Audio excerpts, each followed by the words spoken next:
Your host, Prince Electro Diamond, and today I am here with New York City musician, independent recording artist, two-time Glam Award nominee, Benjy Bradshaw, whose single "Body on Me" is out now. How you doing? Hi.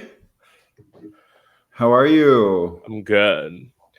I am good. As I was telling Benjy, I'll just go like a little bit before we get into this. So I was telling Benjy how crazy it is to think like Benjy was my first interview, and now a year later, I'm sitting here.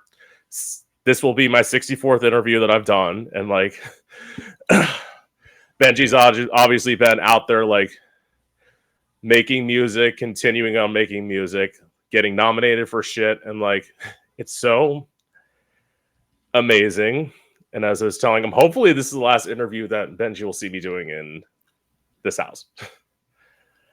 Because I am looking forward to moving out of Florida, hopefully by June, fingers crossed, and moving to, as I was telling Benjy, I have an album to come out. We're gonna get into it a little bit, but I figured I need to be it's a gritty, raw album, and I need to be in a gritty, raw city. So, your bitch is planning on moving to Detroit. Ooh, nice. Yeah. Oh, I love that. Yeah. Because I thought about New York and I thought about well, this is my thing. I thought about LA at one point. My thing is, I can't do this shit. Like I can't be the person who's gonna be like, when somebody's untalented, I'm gonna be like, oh my god, babe, you're amazing. Go into the studio, work, make your coin. I'd be like, you play me a whack song. I'm gonna be like, you call that shit music? Ooh. Oh my god. Listen, I am opinionated. Like, wow. In fact, there is actually somebody that I know Benjy is a fan of, who I have interviewed on here, who I am no longer a fan of. Oh no. Because in my opinion, upon listening to their last single, I'm like, I heard where the producer had melodied the vocals so fucking much that I'm like, wow, this person can't sing. Oh my god. Oh my god. You are a straight shooter. Of course. This is the thing. We're so full of people who's like, listen, the reason why, yes, Benjy's my friend, but I actually like Benjy's music. That's why I like Benjy is coming back. That's why, like, the minute, I mean, Benjy's never asked for my opinion, but if he played me something and I didn't like it, I would tell you, I'd be like, that's not it, girl. Right. But I mean, that's how you should be. Like, right. You want to like get better, and you want honest feedback, especially with music. Yeah. It's like, well, actually, I don't get why I'm hiding who it is. I've already said on here. So, like, that person is Onyx. I heard Das Villain, and I'm like, yo, you can't sing.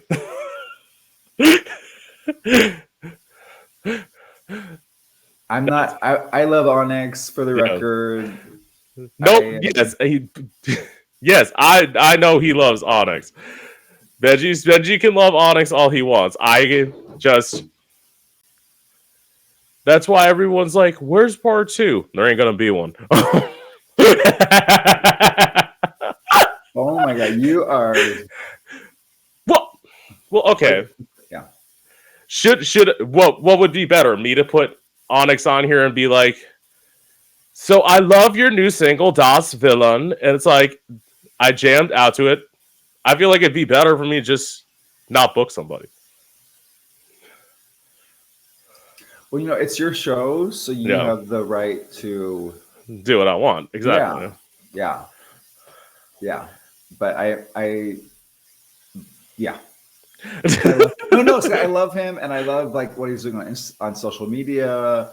So, but everyone's entitled to their opinion, and this is your show. So, and it's like, this is the thing. It's not like well, this is what I will say. when I said he couldn't sing, what happened was, for me, was least I think he was going into vocal decline. Meaning, like, I'm going to say this, I have been a fan of Onyx. Some of Onyx's early stuff is good, but like this newer stuff, I'm just like, I'm not feeling it. It's not. But then again, I can't feel everybody's stuff. Like,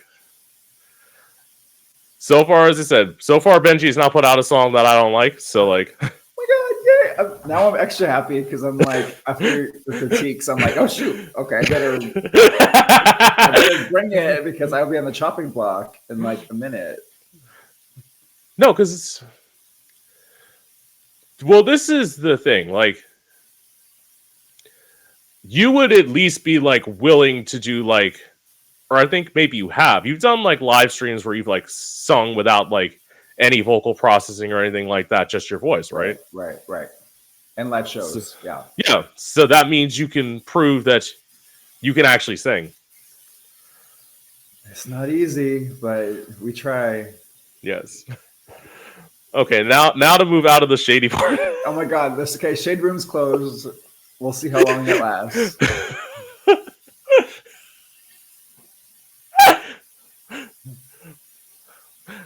I love being no holds barred. Anyway, so for those people who are new fans of Benjy, or for new fans of me, so what are the Glam Awards? Like, I know what they are, but just explain it to the audience. Yeah, that's a great question. So the Glam Awards are New York City's nightlife awards. This is the 25th annual. So for 25 years, they've been representing and basically acknowledging the NYC nightlife, and especially in queer culture and LGBTQ plus culture. So it's they have entertainers, they have performers like me, musicians, comedians, I believe, like kind of like burlesque. Mm-hmm. What else? Best like drag brunch, best video, which I was nominated for last year. So it's pretty much like everything and anything NYC nightlife, especially with queer culture. And it's been around for 25 years. So a lot of the queens from RuPaul Drag Race, like Bianca Del Rio, I think she's one of the top award-winning people. So so I'm sure there's familiar faces you would know, or your audience would know. And this year, Peppermint is hosting. Oh, work. Yeah. See, I love Peppermint, and I love the fact that Peppermint has stayed in New York. I'm like, oh god. Yeah, no. Well, no. Benjy said the Shade Room's closed for now. Oh Lord. Oh, listen, I will say this. I'm glad that she hasn't moved out to LA, because LA is for some people, not for me. I mean, I would try out LA, but I don't know how to drive, so I feel like I need to drive to be there. No, stay in New York. New York. Yeah, I mean, New York is just more my vibe. And also, it's like, here's the thing. Like, granted, I know you're from San Diego, but like, you've adapted to the East Coast so much that like, there are different vibes on the East Coast versus the West Coast, and like, the way people interact with you, and it's like, that's why like the few people I've liked from the West Coast are people that I could definitely see thriving in the East Coast. Or people who are originally from like Miami or like North Carolina, where it's like they've been on this coast before, so it's like even though they're out in LA, they're different than like people who are like born and raised in LA. I'm not saying everybody's fake, but I've definitely met some fake people from LA. Like, interesting. Yeah, I mean, that's what I've heard. That I mean, the people I've met have been really amazing, but I don't know everyone there. But yeah. I mean, when I grew up in like Oakland and San Leandro, California, I think it made sense for me to go somewhere totally different, so I could kind of be myself. So I get what you're saying about it's interesting when you kind of get out of your comfort zone and you kind of have to travel to become who you are, and that always creates an interesting dynamic because you have like the West Coast with the East Coast and vice versa, or north, South and North. So yeah, and it's like the reason why, like, so as I said, if I could do the West Coast, I would do Seattle. I can't afford it, so it's like for me, it's like as I was saying with Detroit, it's like literally. First of all, when people say Detroit, first of all, the one thing that they always say is I've heard you're gonna get shot, and I'm like, seriously? It is 2024. Do you realize that you can get shot anywhere now? thank you, thank you. Like, and it's like, first of all, one thing that I want to point out, just the fact that I want to state, Detroit has the 11th largest music scene in the world. Right. Which, and like people don't understand it. It's like, well, you know this. Detroit, Motown, like Motown's literally formed from there. 8 Mile, Eminem, like there's so much shit that like people don't forget came from Detroit. So it's like get into the like vibes. Detroit is amazing. Yeah, it's such a music city, and yeah, everything like there's like techno scene, like house music scene, like it's crazy. Yeah. Work. So, what was it like for you to hear that you were nominated for the Glam Awards again this year? I was actually shook. I was so surprised because, especially for this category, because this year I'm nominated for Best Male Performer, and I was not expecting that at all. Because to me, that's what I do. I'm a performer. I'm a musician. Yeah. So to be nominated for something that is like the core of who I am is like the ultimate compliment. So I was definitely surprised, and it came in at like 11 at night on like a Tuesday or something. So I was just like working out, and then I got a notification. And I'm like, oh, what is this? And it was like the announcement, and I'm like, oh my god. Yeah, that's got to be like so exciting. So I did get the exclusive on this last year, so I'm going to ask you again. So who are you wearing this year? This year, yes, you got the exclusive last year, and you're going to get the exclusive again. So I am wearing Timothy Westbrook, who is a designer I wore last year. Yeah. And we are creating a totally new look, totally different color scheme. But it's an honor to work with him again. And then he'll actually be a guest. So he'll be coming with me to the Glam Awards this year. Oh, work. Yes. So, I mean, okay. And then another question I have about that is like, so do you know who's going to be performing this year? Because like I know last year Kevin Aviance performs. Like, yeah, that was epic. So Kevin, we didn't know he wasn't on the bill. Yeah. So there might be like a surprise. There could be a surprise. I feel like there might be because last year he was not on the bill, and then Kevin just came out of nowhere, this the cunty, and it was like everyone went crazy. So this year there are performers. They try to have a balance of New York City nightlife. People that are nominated. So there's like those people, some drag queens, and a performer, vocalist. But you'll never know. We may have a surprise visit. Yeah, it's always amazing to like have a surprise, and especially because like as I always pointed out, like for those of us who like knew Kevin Aviance before Beyonce, because like that's the thing, like Kevin is amazing, and like it's somebody like if I ever go to New York, that's one person I want to like. Well, if I ever go to New York again, which I don't know, I want to travel this year. As I say, I feel like being in Detroit will make it easier to travel because like. I don't know much about flying, but I feel like it's probably more expensive to fly out of certain places than it is to fly out. Because like Florida's like far away from everything. So like whereas like if I want to go to Seattle, Detroit's like or like New York or like Boston, you're like all in kind of like a similar area. Right. So hopefully. Yeah, no, it's you could travel and I mean, there's so many iconic in New York, like you said in the beginning, like there's so many performers and artists that live in New York as if it's nothing. They're like, yeah, I'm just a normal person here. So, I mean, I've definitely seen celebrities in New York just on the street. Yeah. But then there's like these icons, like like Amanda Lepore, Kevin Aviance, like Joey Arias, who are like just living here and performing. Yeah, and the thing is, like,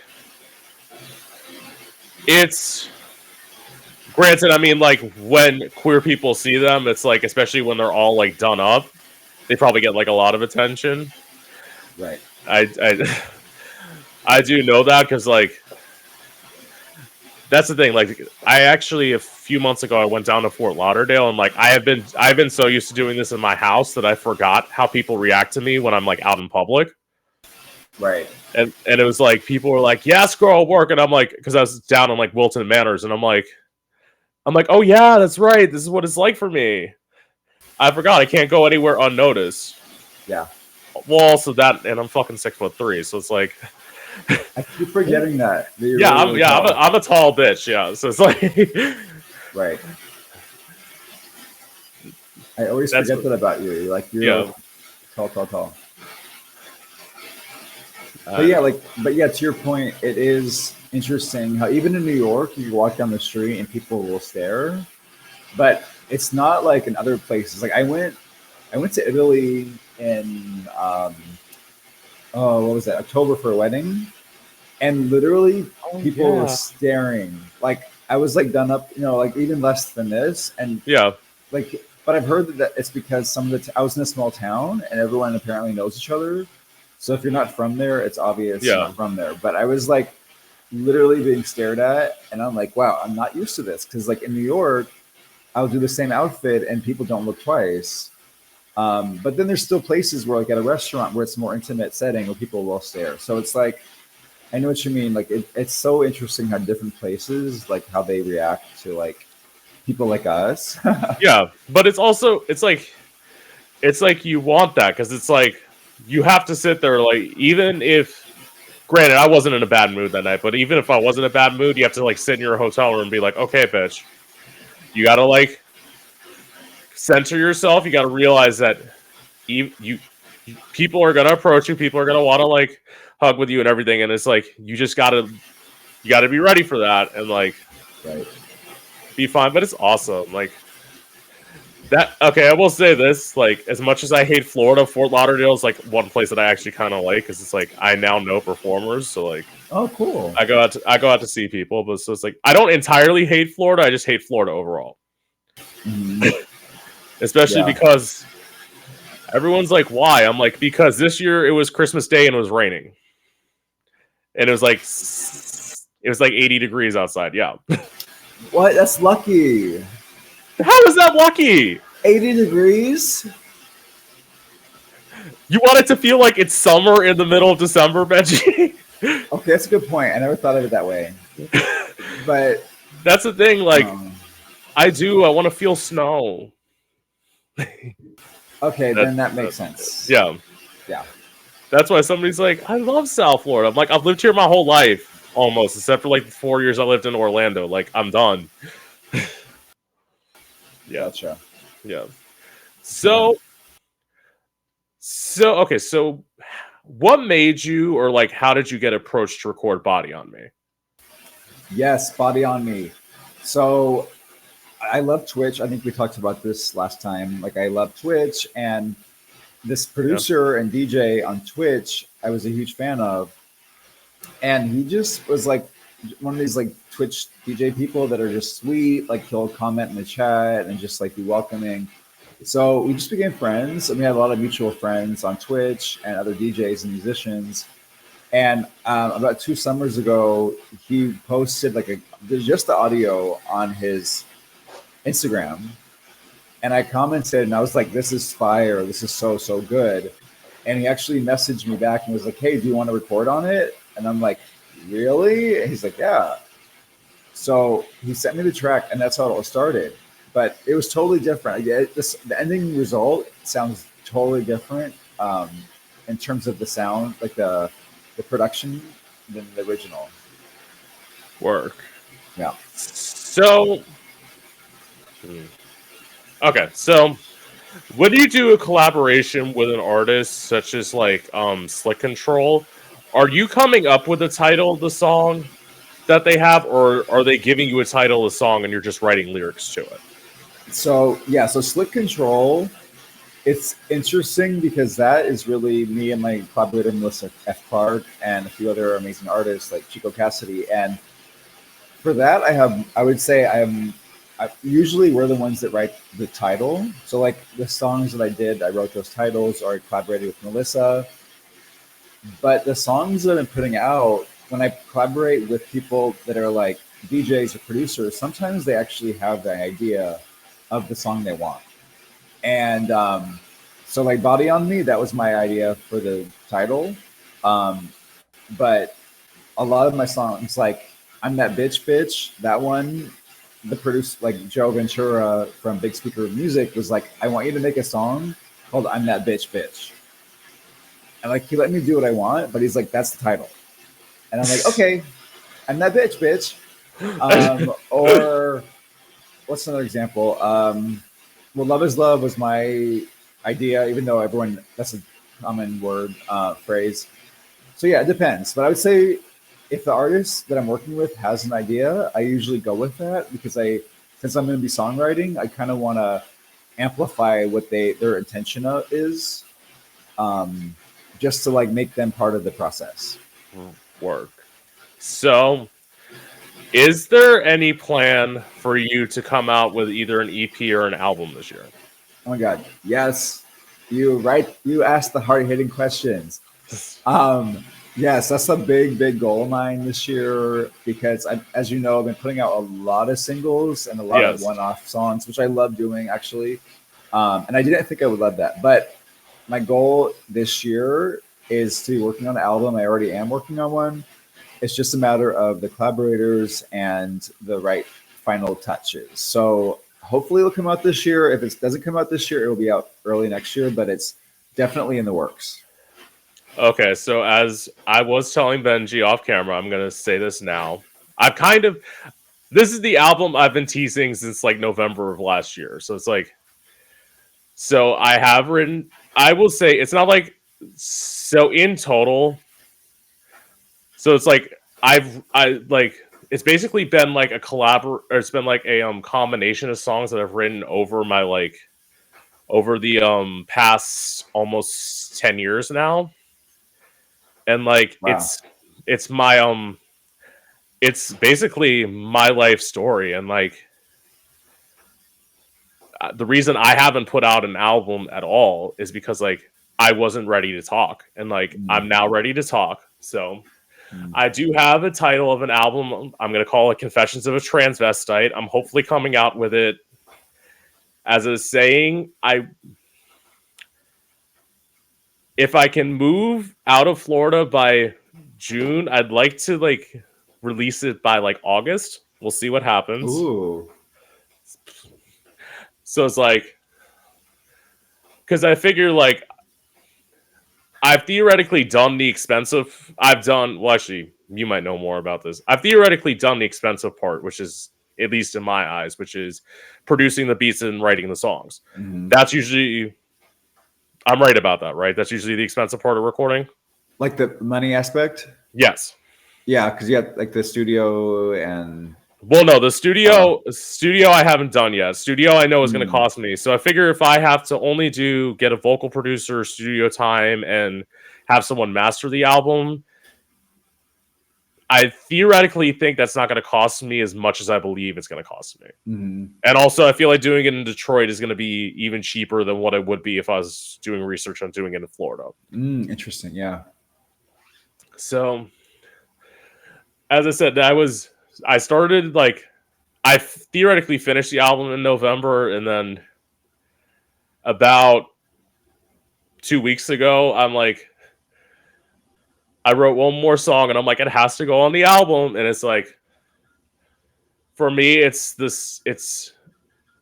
song I wrote called "I'm Sorry," which is essentially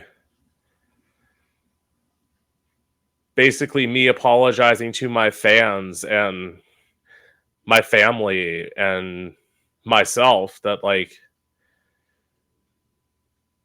I almost wow, I'm gonna get a little emotional talking about this, but Yeah. it's like, so so I say the album's hard because it's like, I wish this was like a completely fun album. It's a fun sounding album, but for me, this is like kind of like my Chromatica, where it's like I talk about like being raped, being sexually assaulted, being suicidal, being locked up in a mental institution when I came out, like all of this shit that like I had to put, and then on I'm sorry, it's basically like I say to people, I'm sorry for almost like killing myself. Like, Wow. but it's I needed to do it. That's why I say like hopefully the next album I do is fun, but this is like this is an album I wanted to make. This is an album I needed to make. If that makes any sense. Mm-hmm. Yes. Yeah. Wow. Thank you. I'm number one. Thank you for sharing that. Yeah. And that's why music is a beautiful thing, because it allows us to go in those places, Exactly. you know, and be honest and real and let that come out. And it's like my feeling is going back to the thing that I said about musicians who, at least in my view, aren't that talented. It's like if you're not willing to go there and all you're willing to put out is, I'm not talking about Onyx when I'm saying this, I'm talking about another artist, but it's like, but all you're putting out is you're a rapper that's only putting out like sex jams, and like that's all you do, and that's your whole career, and that's all you spit. It's like, but how can anyone connect to you as an artist if you're not willing to be vulnerable with them? Mm-hmm. Yeah, I mean, that's kind of why with in terms of you telling your story and Yeah. my album is like I feel like I love creating one-off stories, because like a song is essentially a story of a moment or a time, Right. or, you know, but like in order to share a piece of you kind of need a few songs and like ways to express yourself through them. And you could do that in one song and talk about an experience, but you kind of want to give the people that listen like the whole of you. And it's not, you know, people think, oh, I can just do one song and that's it. And it's like, no, you kind of, it's okay to have more than one, and it's okay to have different moments in their life, because no one's one thing. So I hear what you're saying. Like sometimes, you know, and like we all love those like fun, like sex, like, you know, fun, poppy stuff. And for the record, I'm not saying that you can't have those. I'm saying you have to have a mix of everything, because it's like if you just make that, I mean, think about it. That's why I would say, I'm just going to use an example of rappers. That's why a lot of people love Nicki Minaj more than they love Cardi B, because of the fact of like, not only does Nicki go in the studio and like write her own lyrics, but it's like she's willing to be vulnerable, but at the same time also willing to do sexual songs, like have the ebbs and flows, where it's like Cardi is just spitting whatever the fuck somebody handed her. And I'm like, for me, I don't know, as a songwriter, you might feel this way. So it's like, I appreciate songwriters more, because it's like, at least in my view, if you're just like a singer, or you're just like a rapper, and you're getting handed music, you're basically telling somebody, okay, I need you to tell me what I'm feeling in this moment. Yeah, I mean, I feel my opinions changed a lot, to be honest. In the beginning, I felt like I would never sing someone else's song. Like I wouldn't even do a cover. I wouldn't do, if someone gave me a track to sing, I wouldn't do it, because I was like, this is not me. However, one thing I've changed on is sometimes another artist, like a songwriter, can say like, I have a song that I feel like fits you, and you're going to put your own spin on it and make it yours. So I think in that case, I'm okay with if somebody is singing someone else's track. Like I'm doing actually upcoming something that's like that, where it's not my lyrics or my production, but it's the words, and I'm interpreting it my way. Right. But I feel like an artist shouldn't just, I mean, ideally you could write and maybe have a mixture of that, like would be ideal for me. because you also, if you just do that, you're not getting out what's really inside of you. Like, to your point, you're kind of Yeah. doing other people's emotions and feelings. And I know some singers that say like they don't like, I don't even know any singer that would want to not write a song, because like you kind of want to put yourself in a song. But Right. you know, there's some singers that don't mind doing a lot of songs that aren't written by them. But you know, I think I kind of changed over time, because I feel like sometimes you can kind of like an actor, like put that mindset Yeah. in to your own life experience. But I hear what you're saying. Yeah. I mean, like, well, to that point, it's not like if somebody were to like hand me a song and like I were honestly feeling it, it's fine. My thing is, if somebody's goal were to like hand me a song and their goal was, okay, let's do this and we can work on this to be like a TikTok challenge, that Oh, is something I am not for. It's like yes. it drives me crazy when it's like, I can tell. It's like, let's just do this TikTok dance. I'm like, or like when artists say like, come on guys, let's get this song up to like 50,000 streams on Spotify. It's like, if that's what your goal is, getting into the music, then you don't give a fuck about the music. You're just putting it out. Like, Yeah. and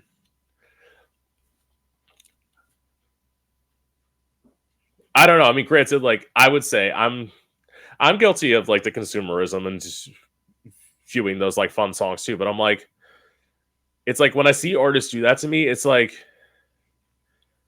this is your art. You're supposed to like be so invested in your art that like, and this is like, people who aren't artists won't understand what I'm about to say. It's like, you almost, as I say, especially like going back to my album, it's like, music is the one thing that saved my life, but it's also the one thing that almost killed me. So it's like, if you don't have that kind of relationship with music, it's like, then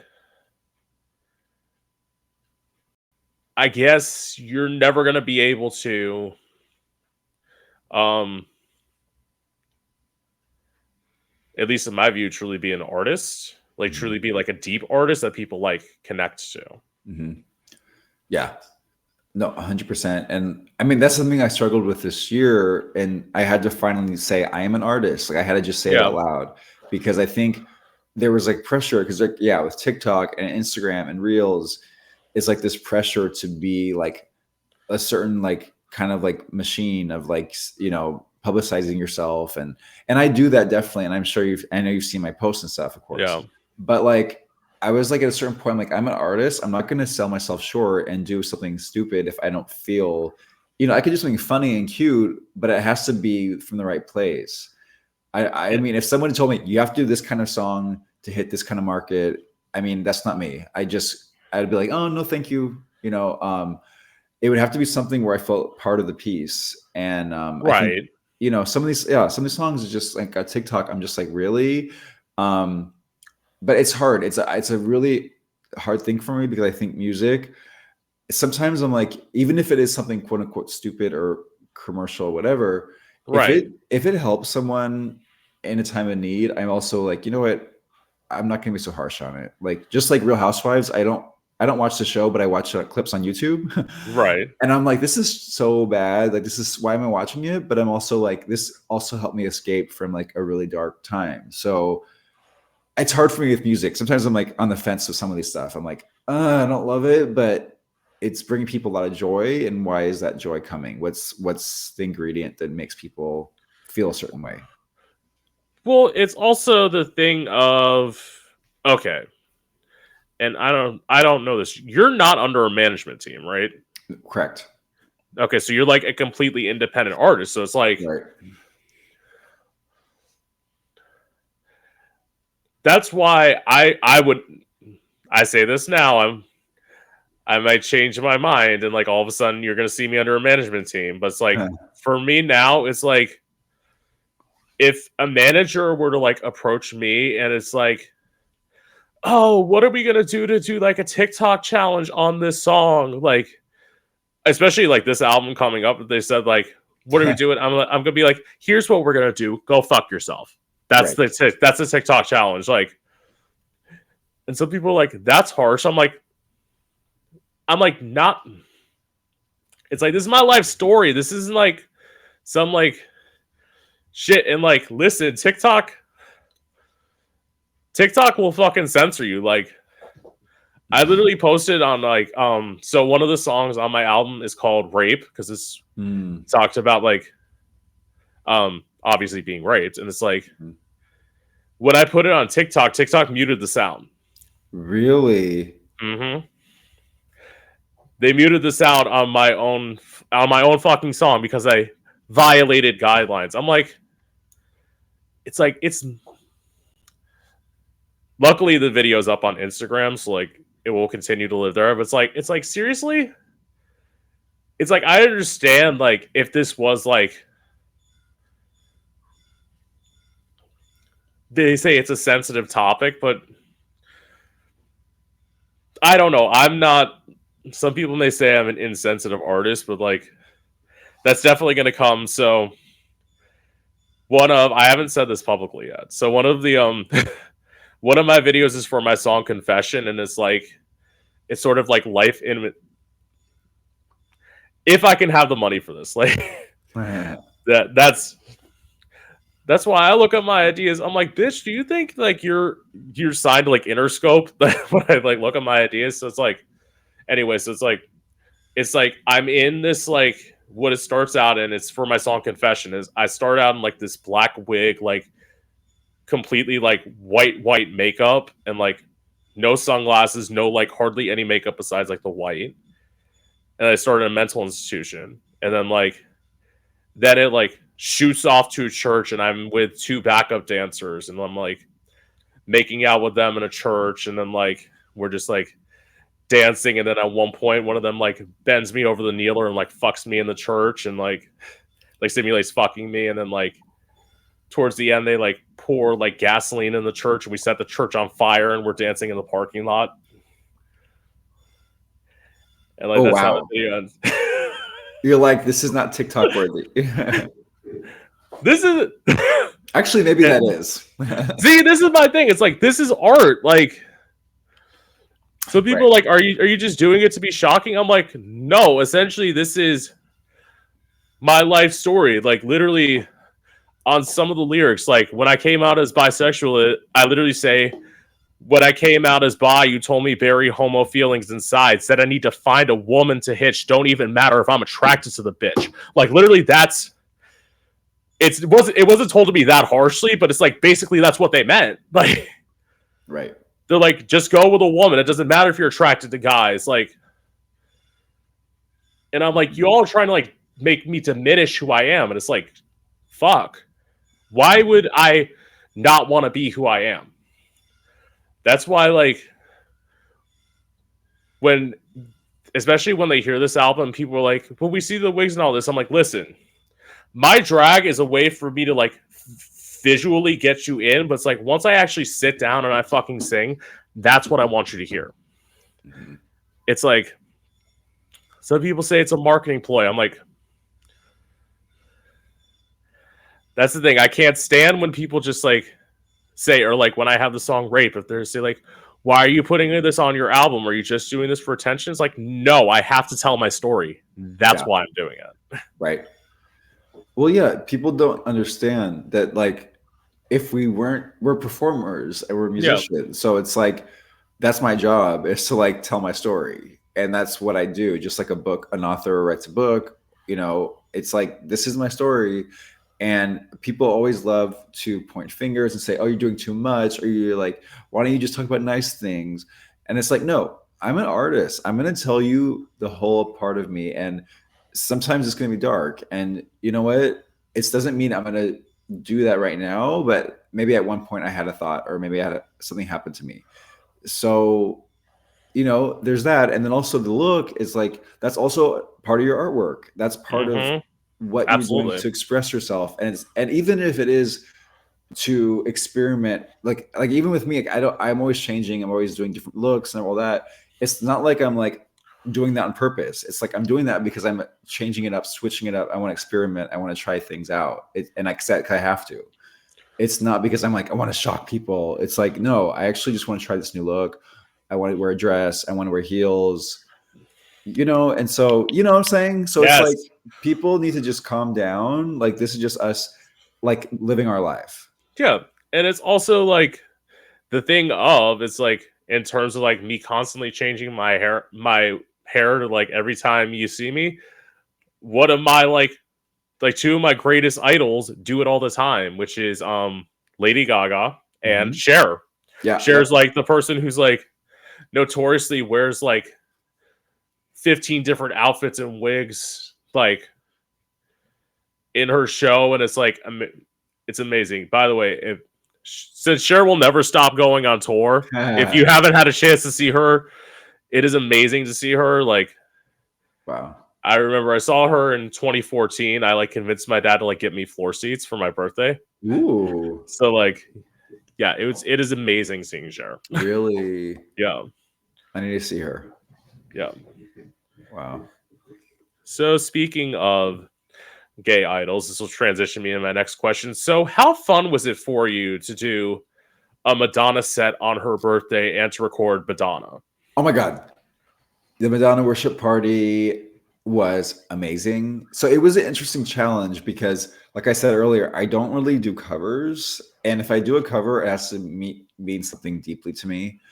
And basically, I was asked by DJ Chauncey, who does the party, he's like, would you be willing to be a performer at our Madonna worship party, which is at this venue, which is a really popular venue called $3 Bill. So I knew there'd be a lot of people. Yes. And I was like, okay, let's do it. And so my hair guy, Johnny, actually helped me pick the songs because I love Madonna and I have so much more love and respect for her after doing her songs.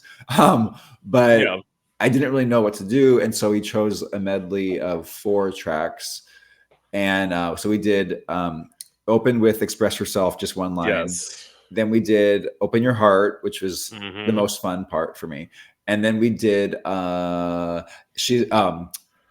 Bang, I think it is. No, Revolver. Revolver. Thank you. Look at you know Yep. better than I do. Revolver. That's right. Revolver. And then we did She's Not Me, which was really fun also. So what I will say is Open Your Heart. So I was trying to do the dance moves and sing. That is hard. Like to do the dance moves, and I did the stuff that she did on the tour, I think Blonde Ambition tour. So I actually looked at her tours to do the Yeah. choreography. I think maybe it was like, I don't know. It was one of her early tours. So when I was doing it, I'm like, wow, this is hard work. Like this is not easy to do dancing. I mean, we already know that's hard to do dancing and singing, but Absolutely. yeah, I mean, I guess it's pretty obvious, but it really is no joke. And so doing the Open Your Heart was really fun, but also challenging to keep my breath pace going because I'm like, wow, I'm like on a chair and trying to like do flips on the chair and stuff. I'm like, oh. But it was really fun. It was really fun, and the crowd was amazing because everyone there loves Madonna. So it was basically a Yeah. tribute show. So the support was incredible. People were cheering. People afterwards taking pictures. And then I became like that night. I felt like Madonna, and I just started dancing like her in the crowd and like having a different attitude. So it was really fun. See, my thing is like obviously I have been more familiar with covers, but it's like when I do stuff, it's like for me, honestly, it all depends on like what space I'm in. And that's probably why I want to move to Detroit to see like if I can do it differently. Cause it's like I've never been able to do my music in a queer space. Hmm. And that's one thing that I would love to do because it's like some of my biggest fans are queer. So it's not like stuff. And people are like, we want you to do more music. And like, this is my thing. I'm like, listen, I have the music, but it's like, again, as Benji knows, like being busy is not the thing. It's not the easiest to like necessarily do stuff that you want to do. Well, that's bad to say. It's I'm gonna have to find the balance of like doing everything. That's why like my best friend Sean interviewed me on here a few months ago, and like that, I will admit that was a little bit nerve wracking because like to be interviewed on my own podcast is crazy. Like, Yeah. and like he's like, "Do you want to know what questions I'm gonna ask you?" I'm like, "No." I'm like, "Don't tell me anything." It's like, but I'm like, he's known me for 15 years, and I'm like, well, what the fuck is this just gonna pull out and like ask me? But it was great. And one of his questions was like, so when you move to Detroit, are you gonna focus on one or the other? And I'm like, on this podcast or music, and I'm like, my thing is, why can't I do both? Like, Thank you. it's like, this is the thing, and I think this. I don't know if I have this conversation with you. I've had this conversation with a few artists. It's like we are no longer in the '90s. Like you can no longer just be one thing. Thank you. Yeah. No. Hello. This is why, as you know, I did the House of Benjy. Is like, Yeah, we do so much. We and we kind of have to. We have no choice. And I think nowadays artists, I mean, I think artists always were involved in a lot of aspects, but now I think with social media and with like videos and like YouTube and Twitch, it's like you kind of have to do everything. it's because of everyone wants to know like why is it? I'm like, it started in the early 2000s with reality TV. Thank you. Now, I will say this: I love reality TV, but there are some shows where I've pointed out, I'm like, we've officially, the downfall of society is coming soon. Like, right, it's true. It's like there is a show. Like this was the thing back when Benji and I were kids. A&E used to be an educational network. Oh my god, I forgot. And like, yeah, it's like now there's literally a show, and I saw this one time where I was at work. There is a show where people argue with parking attendants who give them parking tickets on their cars. This is a literal fucking show. What? Yes, this is a show with more than one episode. Wow. And there's and there's another show where people are literally, it's basically like their story of getting their cars out of an impound lot. I'm like, what the fuck are people watching? Like, wow. Like, I'm like, this shit is so stupid. Why the? I'm like, I want to know what asshole like executive literally said like, I want to do a show where people go talk about like parking wrong and their parking attendants and they're yelling at parking attendants. Wow. Somebody's like, that's a good idea. Let's put that on TV. I'd be like, you're trying to like approach this as a fucking show, like, yeah. Wow, I did not realize that was a show. Yes, it's a show called Parking Wars. Okay, I'm done. I am done. Society is over. Nice knowing exactly. You. It's like I'm like, yes, exactly. Society is over. Yeah. Bye. Nice knowing life. So okay. So what is one thing that you still want to do in your career that you haven't done yet? Ooh. Okay, so one thing is definitely to tour and perform more often, especially in Europe.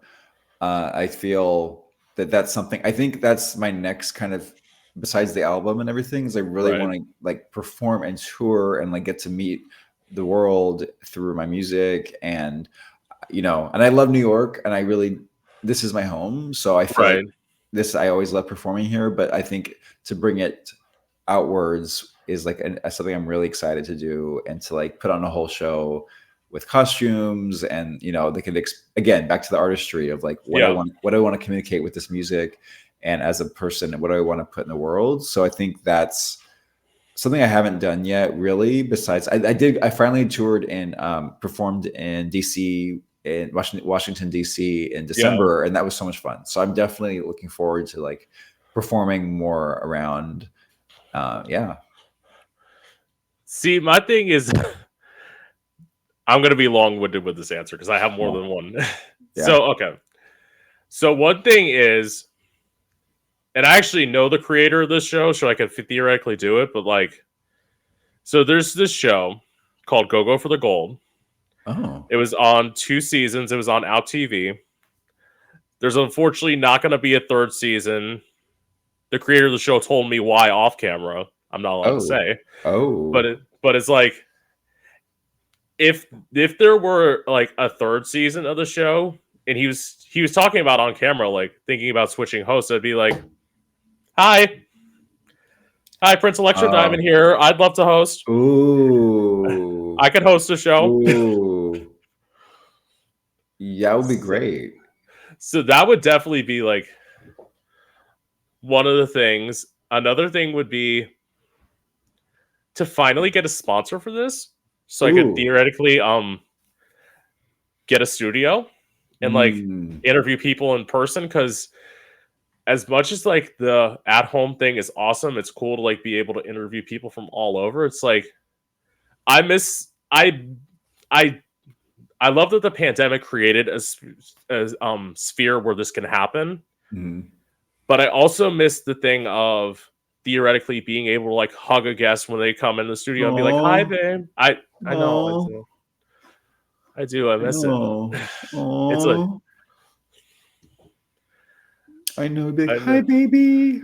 Yeah, I know. Like that's, and it's also, it's like, granted, people feel like more safe in their house, but it's like, there's also the thing of like, literally, as we discussed about last time, if radio wasn't a dying medium, I would try and go into that, but it is. But like, one of my like interviewing idols is the great like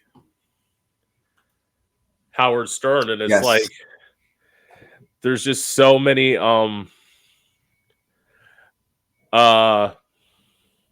great people. Wendy Williams. I love Wendy Williams no matter how problematic she is. Like 100%. But it's like I love that, and it's like, especially I would love to do satellite, because it's like the thing of, you can't put me on traditional FM radio. I will get myself. They have like what's called the dump button that they're literally will be pressing it like every 3 seconds, because right. Because especially, well, this is the thing. Like, I've interviewed a lot of OnlyFans content creators, porn stars, and I had somebody ask, they're like, "So what am I allowed to say on here?" I'm like, "You can pretty much say what you want." They're like, "I'm afraid of." I'm like, "Don't bring up like murder, but like other than that, I think you can pretty much say anything." Right. Because I haven't gotten in trouble yet. I'll probably will get banned one of these days. Oh my god. Oh my god. But that would be, as I said, this album and music videos, and if I can tour. Because the thing that you probably know about tour is like, especially being an independent artist, this is the one thing I'm going to ask you: are you willing to theoretically go broke? Right. Because that's a really good point. Yeah, no, of course I don't want to, but I think that's why I kind of want to start slow with the touring stuff, because I don't think I could do it 100% at this time. Like, I kind of want to start slow, but I know that the road is the worst, because it's like you have to sleep from city to city, and like you're in crappy hotels, and like I don't drive, so I'm really effed, because that means I need someone to take me around, which takes money. So, yeah, that part of it has not been planned yet. So thank you for reminding me that it is expensive. And I remember, like so many artists are like go under, like bankrupt, like broke, and with the hope of making the money back. But it's like you kind of, it's kind of scary. That's what Gaga did on the on the Monster Ball. She like literally she said on the like very first show, the theater show, she's like, I think her accountant discussed with her. She's like, "You will be broke if you keep doing this show." And she's like, "Listen, keep me on the road. I'll make the money back." Right. And she did, but I'm like, that's ballsy. Like, I would be the person.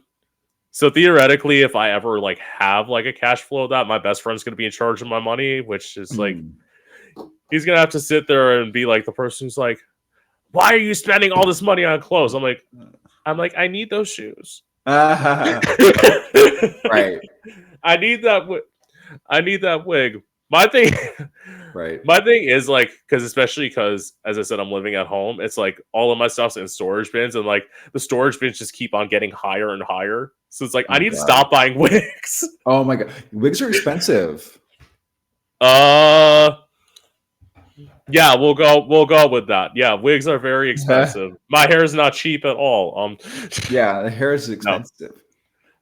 No, I'll tell you this. Okay, super cute. This wig. Yeah, I love it. I spent $15 on this wig. What? Mm-hmm. Do you like have something with the owner? Like, my thing is, so what I do is I found this app called Light in the Box. oh, Not sponsored. God, I wish. Sponsor. Okay. No, not sponsored. God, I wish. God, I wish. Let's make it happen. I wish. The only thing was these glasses did come from a brand deal. I will admit that. Oh, okay. So like that's why I changed up. I still wear the traditional black Ray-Bans when I perform because those were my mom's, and like it's like because she never lived to see me be a performer. It's like a chance to like take her energy with me on stage every time I perform, and plus like especially I look so much like my mom that like it's almost like looking at a reflection.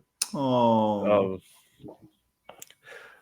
So yeah, when a brand did reach out to me, they're like all you have to pay for is shipping. They gave me a chance to like buy 3 pairs of glasses for like $36, and I'm like okay.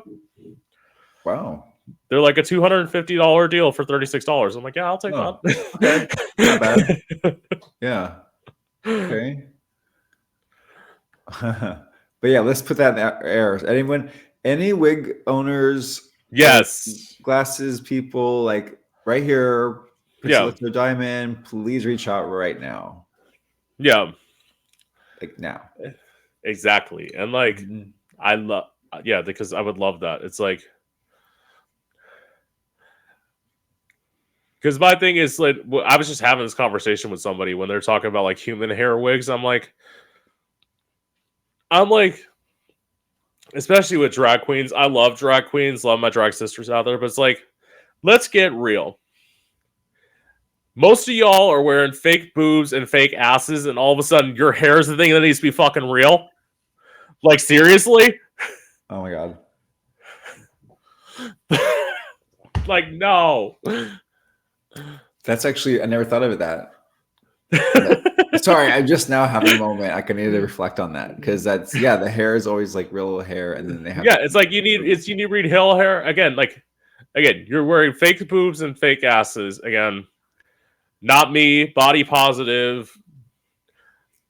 I love my ass. Somebody tried to tell me once that I needed to pad. I'm like, so let me get this straight. You want my already large ass to be even bigger? None of my drag will fucking fit if I do that. Oh my god. You're like, it's gonna be too much butt. It's like my thing is, It's like my thing is I'm all good with that. So okay, you wear kind of revealing outfits, so I can ask you this: has anyone ever inappropriately like touched you when you were performing? Ooh, good one. For me, actually, not really. I've had people definitely be suggestive. Like even my show in DC, like I was performing and I had like a kilt skirt kind of and like a lingerie top, and one of the people in the audience like lifted my skirt like while I was performing, but it was like an innocent lift. I'm just like, okay, and there's nothing, you can't see anything because I have like stockings on, but it was just like I was definitely in the moment like, oh, okay, trying to lift up my skirt in the middle of my set. But thankfully I've never been more than that. I'm trying to think. I think the one thing that was not okay what someone did was try to sing on my mic, and I'm like, honey, they were trying to harmonize, to be honest with you, because sometimes they will give the mic like to the audience, like, okay, you guys sing along, like, like on the mic. But this one, literally grabbed the mic and starts doing a whole full harmony of my song. And I'm like, part of me is like, at least you're singing my song, but I'm also like, set down. And like my friends that were there were all like, oh my God, Benji, that guy was so annoying. Like, how could he? And I'm like, no, he's having fun, because I knew he was just having fun. But that was like, in terms of like interactions that went too far, like that was probably the most that's ever happened to me. Thank God. See, I don't know. My thing would automatically be, once I was able to like snatch it back, I'd be the DJ, stop the music. Ooh. What the fuck do you think you're doing? I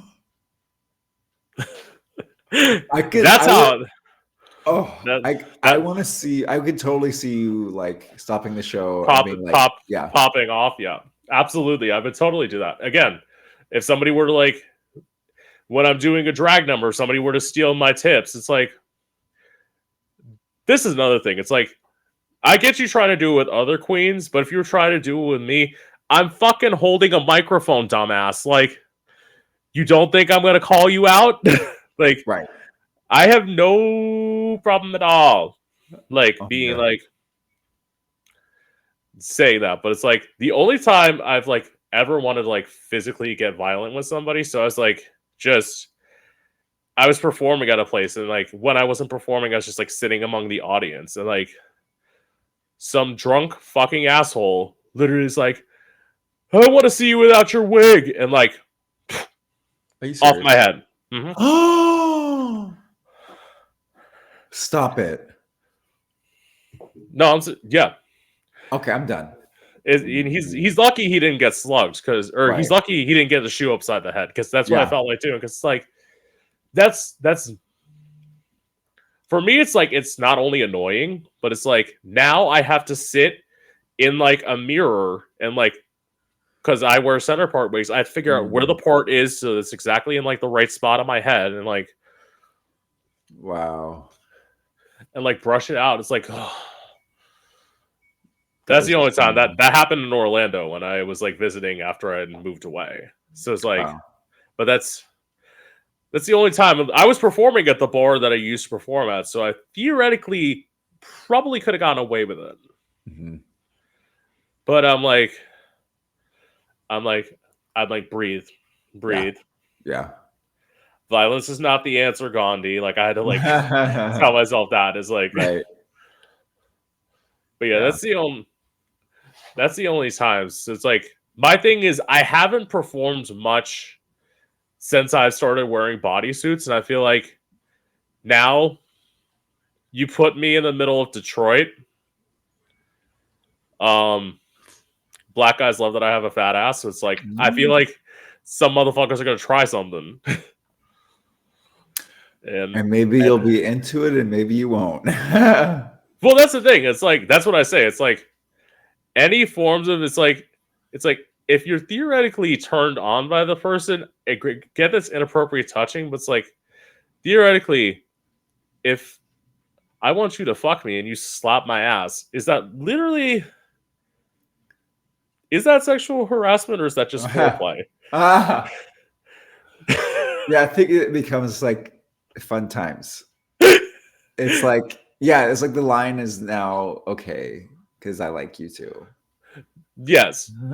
But you have to get like a clear sign that you have that. So it's like, don't just do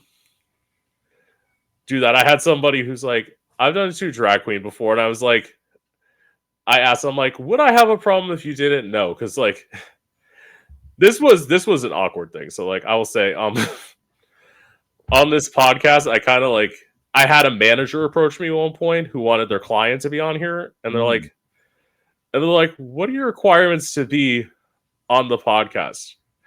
And I had to come up with a lie, because I can't tell the manager the real answer is like, which is like, what's the requirement to be on here? It's like, most of the time it's I have to want to fuck the guest, but it's like, but it's like, you can't tell that to a manager. Like, no, then they're gonna like sexual harassment. Yeah, we keep that secret. But it's like that's why, like, I say overall, people like you have some beautiful guests. I'm like thinking, I'm like, yeah, I plan it that way.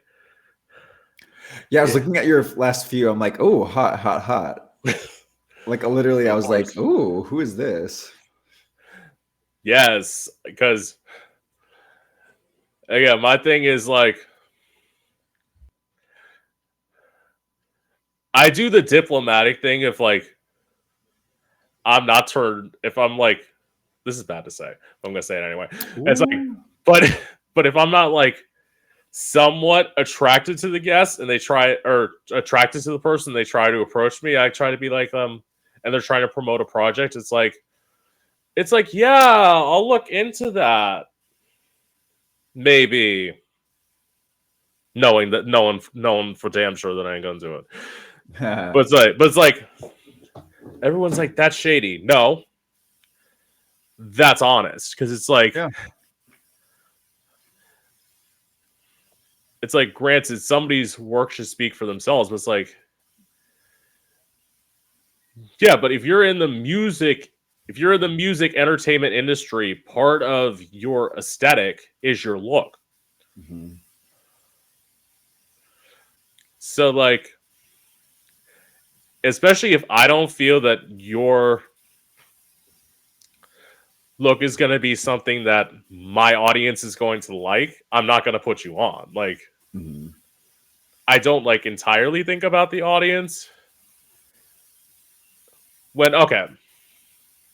So actually, I know I'm just running into another question because I just thought of one. So if you felt like passionately about a certain song, but you know that your audience, like overall, wouldn't like the sound that you're going towards, would you put out the song anyway, or would you like step back and? Oh my god, 100. I would still do it 100%. And I think it's important. Like as artists, we're going to be influenced different ways, different times. And Yes. just back to what we said, it's not doing justice to your audience if you're only giving them what you think they want. And I actually saw an interview recently with I think Rick Rubin, like the amazing producer Yes, and all of that. course. And he was saying something about that exact thing. He's like, never make music for anyone, make it for you. Like make it 100% for you and how what you want to hear, because ultimately that's what's going to make your music different and special because it's your authentic vision. So yeah, I would never. I mean, there's some times where I'm like, I want to have a good dance song because I want my fans and like audience to like Yeah, dance, but I'm not gonna make it a certain dance song just to fit a box. Like it has to be a dance song that makes sense for, and right. also makes sense for the song, like what I'm talking about. But yeah, I think you have to kind of. I don't feel bad, and I think the audience understands. I think they want an artist who is honest to them and is going to give them new things and surprise them, or not surprise them. Sometimes it's some people don't have to change either. So Well, my thing is like when people say like this is the hardest thing that like,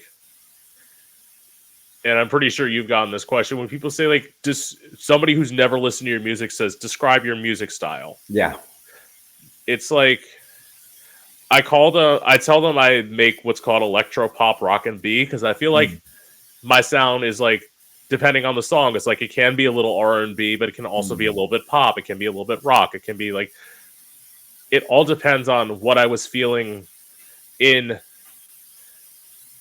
that moment. And like, especially at least for me, I'm always going to approach like a more upbeat song different than I'm going to approach a ballad. So like a song of mine that I know you like, which is going to be on my album is called Don't Touch Me, which is written about when I was sexually assaulted. And it's like, oh, so when I like, I'm telling you, this is a sad sorry. album. Okay. I Well, it's know, like ooh, and then like oh, I know that's it's a sad, yeah. but it's like, I'm going to approach that different than I approach in like angrier song, which is like a song I wrote called on my album like Why Should I Care, which is written about so I had an ex who like wanted to be in like a mutual open relationship, and I like agreed to that, and like all of a sudden we were living together, and like one day when I went to work, he got sucked off by two guys while I was at work. And I'm like, oh, so we're going to play this game. So Wow. I did a little bit of revenge. So like when he went to work, I got fucked by somebody. And then like so much tea. And then like as he was breaking up with me, I changed this lyric for the song because like I'm not gonna say this word, but he's like, all you ever want is that N-word dick. Ooh. And I'm like, and I say like karma's a bitch because like after he left me, he got HIV. So oh my god, this song has a lot of stuff. Yeah. So it's like that's a little bit more of an upbeat song, and that's like I'll just do like a little bit of the chorus. It's like, why should I care whether you don't care? Why should I care whether you don't care? You think I'll always be there. Why should I care whether you don't care? So it's like I had like different like approach to it versus like an angrier song. But this is the thing. I love every song that I wrote on this album. Like, there's not like I like going back to Madonna, who's like for years didn't want to perform Like a Virgin because she was like, I hate that song. It's not me. And it's like, that's why this is my message to people. That's why you have to write your own music. Because it's like, right. That's if true. you don't, when you get handed stuff, you're not going to like it at some point. Right. I do agree with that. I mean, if it's up for me, I would write every song on my own, to be honest. Because, like you said, it's your song. You could like, you have that connection to it. Yeah. But also, like, just I mean, it's hard because I'm like, I want to love every song I put out. So if I have to play it for the rest of my life, as long as I love it. But sometimes it's like you can get tired of songs, even if you love it. So well, I think the secret is you rework it. So like, right. Even going back to Madonna, so you did. I think it was either you did Express Yourself into Love Is Love, right? Oh yeah, I did Love Is Love. You're right. I did. Yeah. And Revolver into Love Is Love. You're right. Revolver into Love Is Love, and it's like that was like a nice mix. So it's like if you hate the way that your song sounds, maybe you could find like a cover that like kind of fits that aesthetic. So it's like that changes the song and like flips it on his head. You're right. Although you do have some artists like one of my favorite artists ever, Anastasia, who literally just does her songs from she's done I'm Out of Love for now 23 years, and it's like she just loves she does it the exact same way every time. It's like she loves it, and like wow. But again, it's like that goes to she wrote it, so it's like obviously right.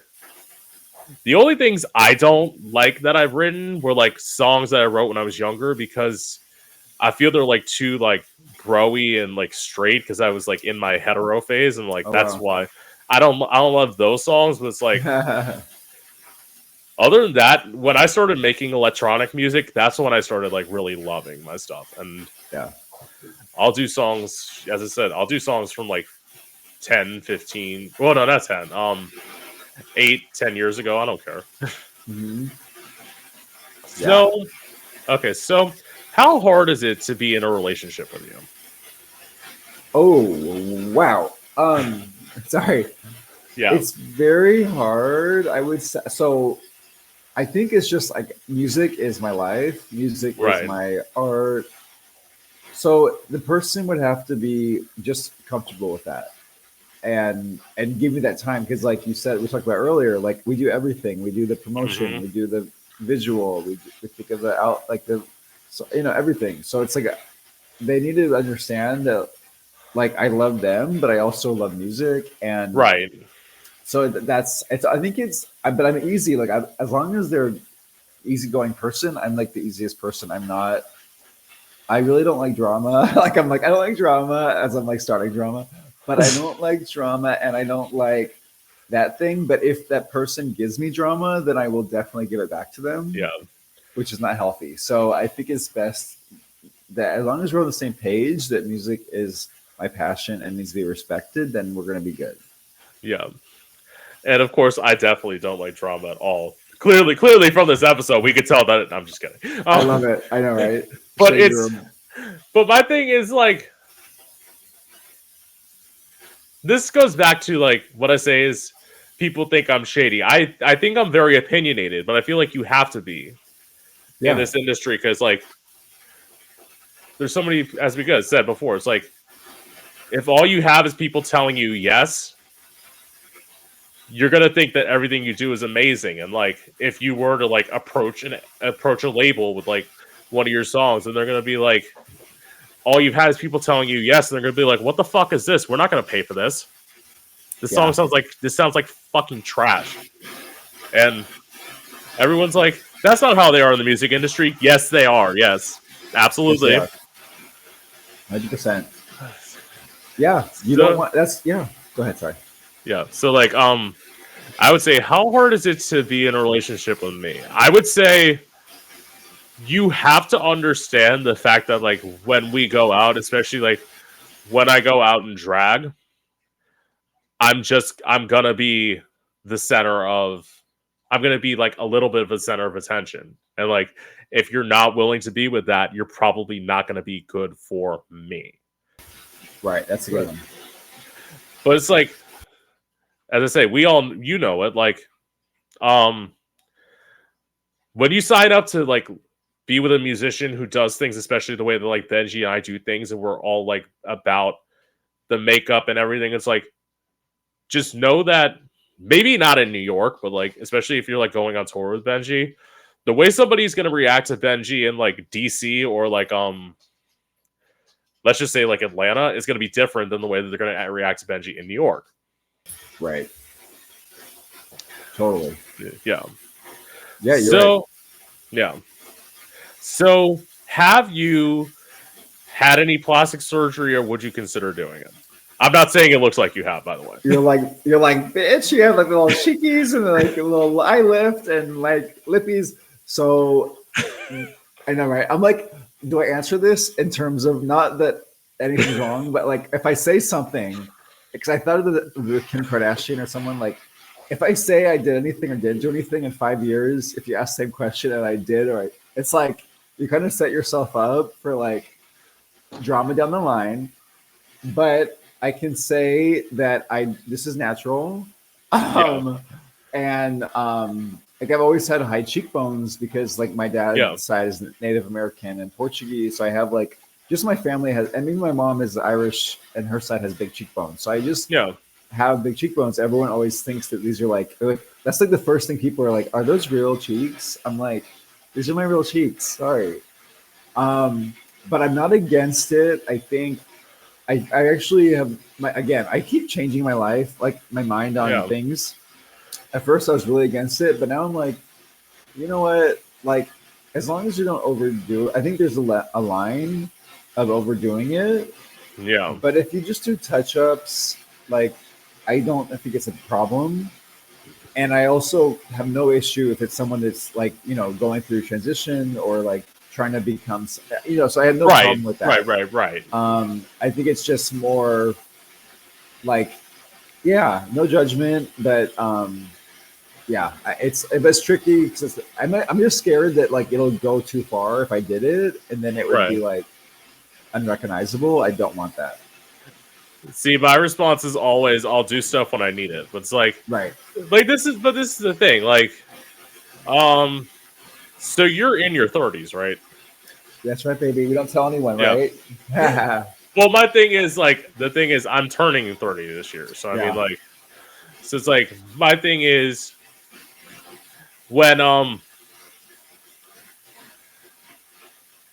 it's if you don't age, like this is the thing. There's some people who are like done, and it's like they started way too early, and it's like now they're having to like fix it to where like I feel like Benji's approach, and you correct me if I'm wrong about this, is like if you're starting to look too old, that's when you're going to start doing work, and that's when you should. That's when you should start doing work. It's like because let's just put it this way. Again, we both love Madonna, but let's get real. You remember that phase when she looked like a fucking alien? Like that's because the work was not done right. And it's like, you have to think about, do you want to go through that crazy phase or do you want to age naturally? My thing is like, shit. Like, in terms of, what is it? People say like, gray hair. It's like, I'm a fucking drag queen. Like, hello. Nobody in like the entertainment industry is seeing my real hair. So it's like, if I mean, granted, I haven't gone gray yet. I have like a few, like a little bit, but it's like, my thing is like, if I were to go gray, I'm like, I don't care. Like, because it's like, I feel, I mean, granted, there are some days where I like get up. This is being in your 30s where it's like you work out and all of a sudden you like feel it in your hips. And I'm like, ugh. Like, fuck, I hate 30. I hate being almost 30, but it's like, so, but it's also, it's like, in terms of like, I would say, especially being an entertainer, and I don't know, Benji may disagree with this, I want to drop on stage. Like, ooh. That's like, if I died on stage, like performing, that to me would be like the greatest thing, where it's like, oh my God. Because that's how, yeah. That's how you should want to be. Like, that's why when people say like, when do you want to stop doing music? I don't know. It's like, when do you want to stop doing this podcast? I don't know. Like, this is my thing. Like, when I started out, I didn't have a vision.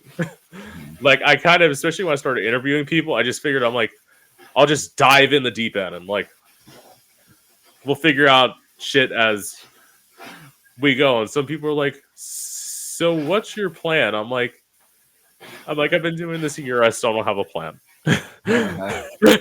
I'll figure it out as I'm doing it. Right. Yeah. I mean, I don't know if I want to die on stage, literally, but oh, come on. That would think about it though. Actually, I think it's amazing. I would, now that you say it, I also want to die on stage. Like, that would be fun. Actually would. Yeah. I just don't know, like, if all these people are watching you die, like, as long as it's a fast death and peaceful on stage, like, I don't want to, like, a thing. That's the one thing. The way I just know that I want to die peacefully. That's my only ask. Yeah. Like, I don't care how. Honestly, I could die whenever. Just don't kill me with like pain. So if I'm on stage and I'm like I don't know how hard tech. Right. Yeah. But like, I'd rather just like, if I just pass out on stage and die. Yeah, I mean, that's exactly like.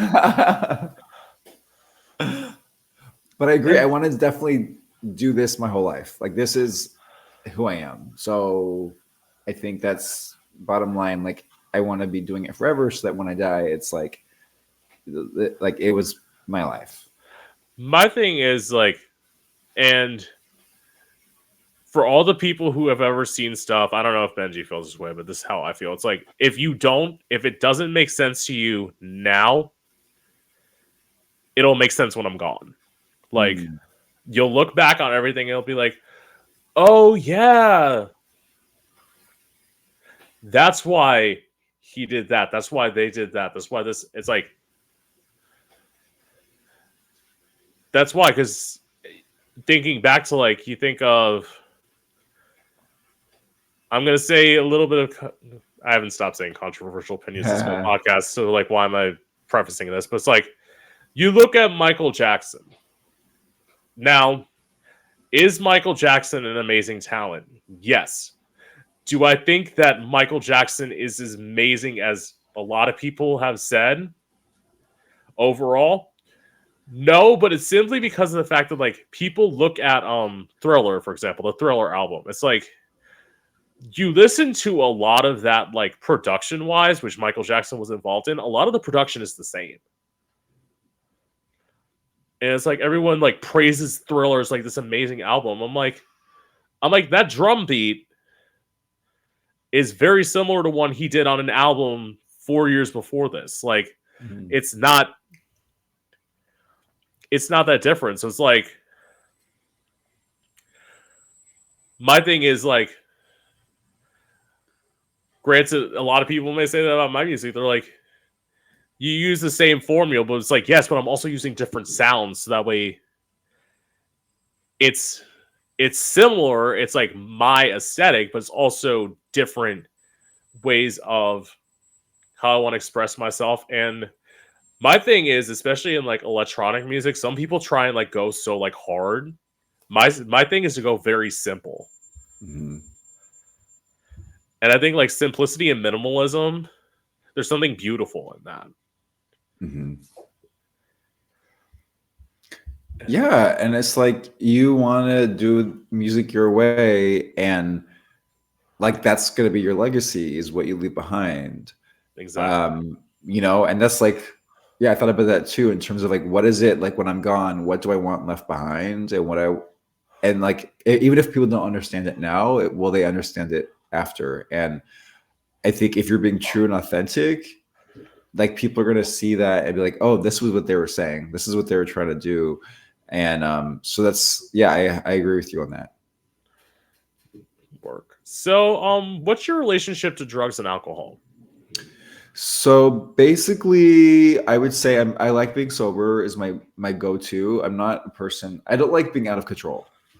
Right. So I like if I'm gonna do anything, like I have a limit just because like there's all, and I'm assuming maybe you feel this way in terms of like if you always have something to do, like if you're always working, you always have things to edit. Like I don't really have time to party because like even like Mm-hmm. today, it's like I did go out last night actually to a Madonna work the same party I performed at. They had like a recap because Madonna's back in New York this week. Yeah. So then the party, and I went out, but like I was like, I don't even want to drink because I'm like, I need to be up for the interview, and then after the Right. interview, I need to record today, and so it's like, and get ready for tomorrow, of course. Yeah. So it's just like I don't have time to party, so I try not to, but I also realize it's okay and healthy to have breaks and to have fun. So I would say it's like I definitely have fun here and there, but it's like nothing heavy. No, I don't do any heavy drugs just because I don't like to not be in control, and I feel like I'd be too paranoid. Right. But yeah, but like I think fun is important too. So it's safe. Of course, safety first. Everyone be safe. Right. Yeah. What about you? See, my thing is like, in terms of my go-to is sober. Like, in terms of like performing, especially now, because like I had a night where I was getting handed drink after drink after drink after drink, and then I got in my car and I had to drive an hour home, Ooh. and I was about 45 minutes in, and I got pulled over by a cop. And luckily, my dad came to pick me up. Otherwise, I would have gotten a DUI. But that stopped me from drinking when I was performing. Well, actually, one thing that I'm going to point out, and like Benji probably knows this. So, like, alcohol dries out your vocal cords. Yeah. Like, a lot of people don't realize that. It's like, so if you're singing, alcohol isn't the best thing for you anyway. It's better to have like water or green tea. Yeah. So it's like, those are my go-tos. In terms of drugs, the only thing I've abused is legal. So it's back before I had health insurance. So I have bone spurs in the heels of both my feet. Hmm. So like before, like the pain was crazy insane. And like before I got on health insurance, to like subdue the pain, I was taking 18 to 24 ibuprofen a day. Oh wow. Yeah. Yeah. And then once I got on health insurance, I kind of had to like step back, and I'm like, it's, as I was just explaining to somebody, it was so hard because like you stop taking as many, and then like, but I was still taking it every day. And like that probably was like, I say probably about to like 3-4 months ago, where I'm like, you can't wake up and after you work out, like take ibuprofen just because like you're in pain. Like you have to learn how to like fucking deal with it. And Right. I did, but that was God. How long did it take me? It took me like to totally like quit doing it every day. It took me a year. Wow. Yeah. Yeah.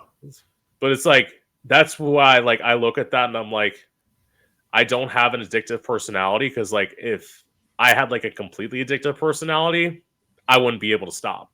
Mm-hmm.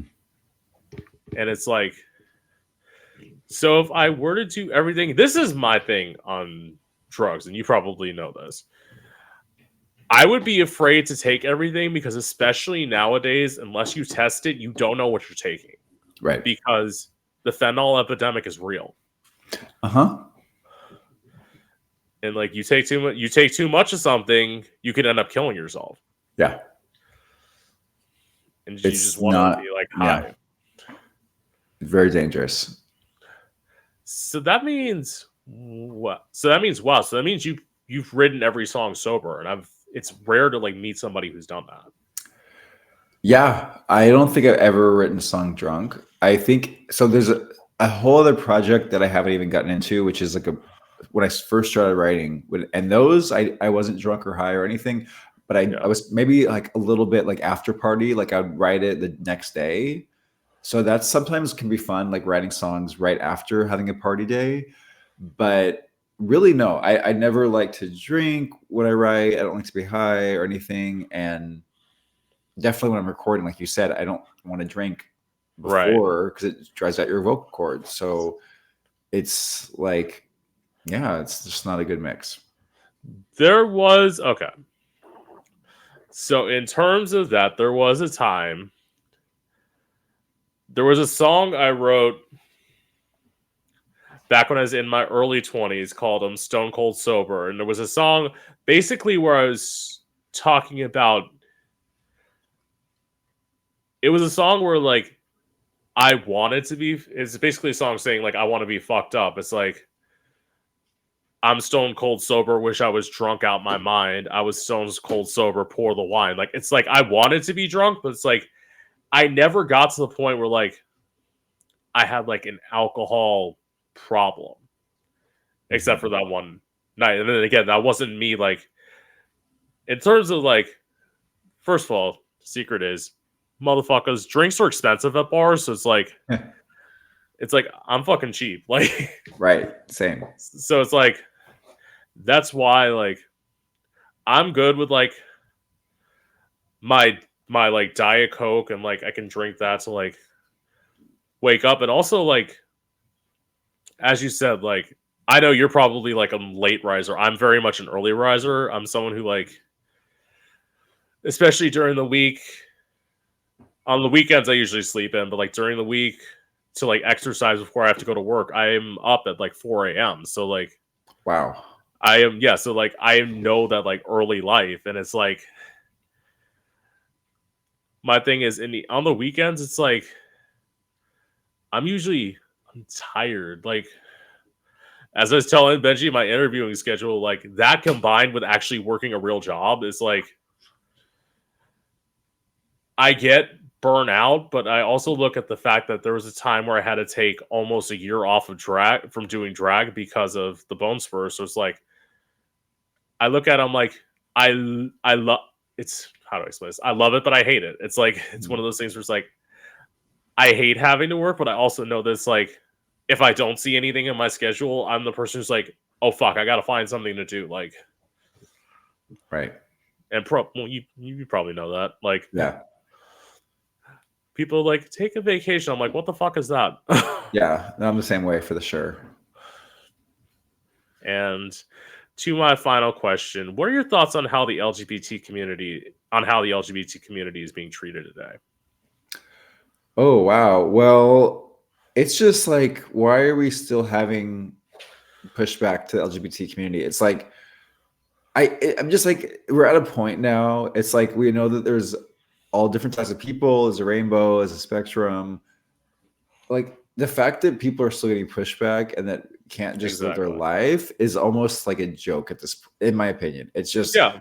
let us live. Like we're not here to hurt you. We actually want nothing to do with you if you're gonna hate on us. So why don't we just live? And also, it's weird. Like, what makes straight people so perfect? It's like everyone's messed up. It doesn't matter if you're gay, straight, bi, whatever. You know, it's like whatever you're into. It's like irrelevant of who you are as a person. Like, let's just be nice people because what you like and what turns you on is irrelevant as long as you're a good person. Who really cares? And as long as it's safe and consensual, of course. You know, and a lot of those little things like that. But I'm just saying, in Yeah. terms of like, you know, mature adult relationships, it's like it's just not a big deal. Like, please leave us alone.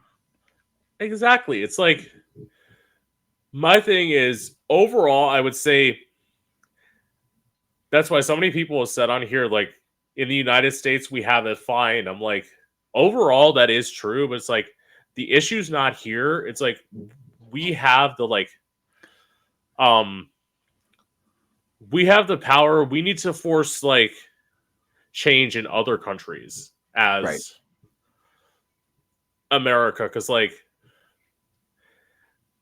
granted, people say like I don't feel oppressed, but it's like listen, I would say in most part, overall, trans people have it good, but there's also the fact that like some of them are literally still dying, and it's like, Yeah. or they're like getting murdered for no reason. It's like people are like, you're not going to be able to stop that completely. I'm like, I know, but we're it's not trying to stop it completely. It's trying to reduce it as much as possible, and it's like that's the Yeah. thing. Yeah. It's like people. Go ahead. Sorry. No, you're good. Go ahead. Go.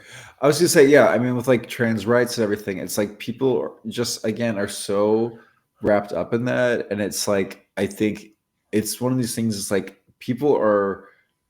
Why are we putting them down? Like, if someone's telling you this is who they are and this is how they feel, and they're doing things to get to that place, who are you to be like, no, you can't do that? I mean, that's their body, that's their life. Like, why do you care? And why are you trying to implement your own like judgment on them? It's just not okay. Um, and it's I think the good news is I do love that there's so much more trans activism and like in Yeah, movies like there's more representation, especially trans women and men of color. So I mean I it's just crazy that there's so much progress, but then there's so much pushback. But this is part of it, I guess. yeah. It's like in some ways, like it's like we're already in a rebellion as a society. Like, and the thing is, like, let people live because, like, this is the thing. I don't know if you felt like this as an entertainer. I've always felt uncomfortable in like both queer and straight scenes because it's like I've never felt like extremely accepted in either, and it's probably because of the fact, as I said before, it's like in a queer bar, everyone wants you to perform like Katy Perry and Britney Spears, and it's like, but I'm a songwriter. Like, it's like y'all are gonna, even if you don't listen to lyrics, you're gonna love the beat. Like, I make my own beats. I make electronic music. It's like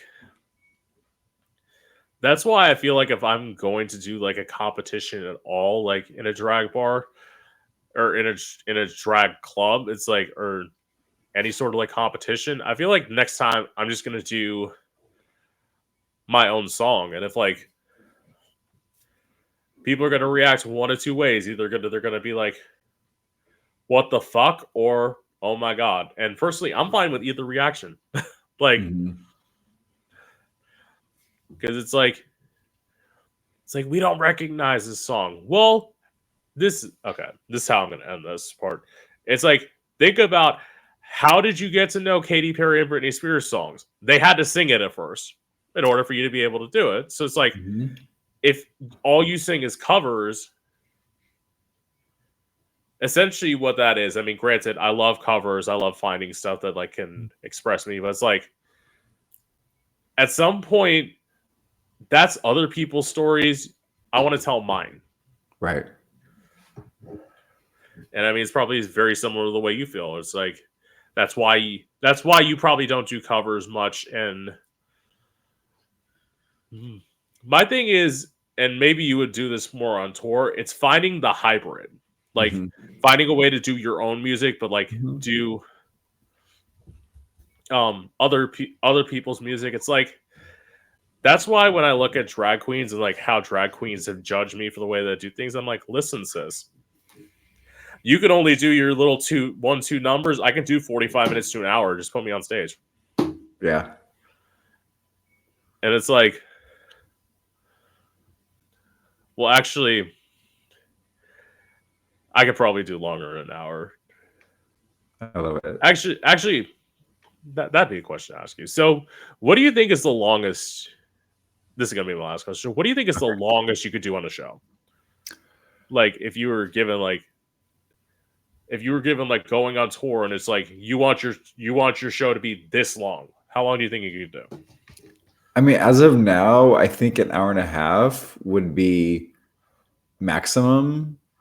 The longest I've currently performed is 30 minutes. So I could do an hour. That has to be a costume change, obviously. Of course. Yeah. Like I'd have a visual component, like having like interludes. Like I would love to do that. But I think an hour and a half at this point, I mean, honestly, like an hour, I think is a perfect amount of time, to be honest, with where I am now in terms of like my songs. And, but I think an hour and a half would be fun because you could do more with the breaks, because, you know, time goes like so quick when you're performing. It's crazy. Yeah.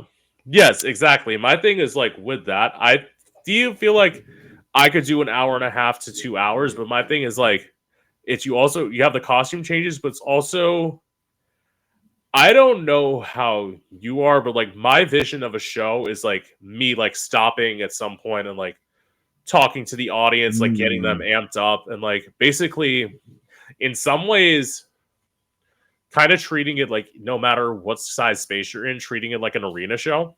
Sure. Yeah, same. And that's why like, and people like my clips and stuff. So it's like, some people may think you're unhinged when you're like screaming into a microphone and like telling them like all this shit, like, I'm gonna be who the fuck I am, and like they may think you're fucking crazy for doing that, but it's like, I'm like, if you think I'm unhinged, good. Amen. I want you to think I'm unhinged. Yay. Rock and roll. Anyway, that is a great place to fucking end it on. Yes. With that being said, I always love getting to talk to you. Me too. With you. I do. I know. Everyone's like, why don't you have people on more often? Listen, I'm busy. Hello. That's why what was it? The last time Benjy was on in May. So it's like, I give him a large chance to like do stuff, and we have more shit to talk about. Exactly. So anyway, thank you always for having me on and for asking such great questions. Always a fun time. Yes. And with that being said, this is Gay Out the City. I'm your host, Prince Electro Diamond, and I hope you've enjoyed.